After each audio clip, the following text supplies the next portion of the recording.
ایک مرتبہ کا واقعہ ہے کہ محبوب ذیشان صلی اللہ علیہ وآلہ وسلم تشریف فرما تھے. آپ کے جسم پاک سے خون بہہ رہا تھا. اتنے میں جبرائیل امین علیہ السلام حاضر ہوئے. عرض کیا یا رسول اللہ صلی اللہ علیہ وسلم کیا ماجرا ہے؟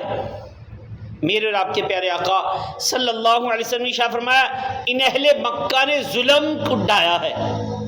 سیدنا جبرائیل علیہ السلام نے عرض کی یا رسول اللہ صلی اللہ علیہ وسلم سامنے درخت دیکھ رہے ہیں، اسے اپنی طرف بلائیے.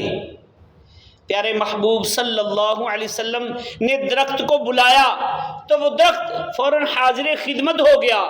پھر واپس جانے کا فرمایا تو وہ درخت واپس چلا گیا. اس پر آپ صلی اللہ علیہ وسلم نے فرمایا اے جبرائیل علیہ السلام میرے دل کو تسلی کے لیے اتنا ہی کافی ہے. یہ ہے محبوب ذیشان صلی اللہ علیہ وسلم.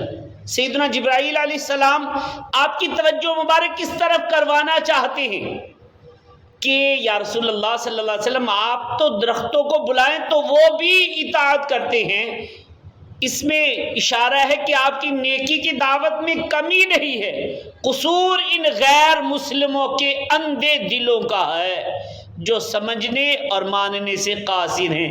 بالکل یہی انداز اس آیت کریمہ میں ہے کہ وَلَقَدْ أَنزَلْنَا إِلَيْكَ آيَاتٍ بَيِّنَاتٍ وَمَا يَكْفُرُ بِهَا إِلَّا الْفَاسِقُونَ. اور بے شک ہم نے تمہاری طرف روشن آیتیں نازل کی اور ان کا انکار صرف نافرمان ہی کرتے ہیں. یعنی اے محبوب صلی اللہ علیہ وسلم آپ دل پاک کو مہلا مت کیجیے.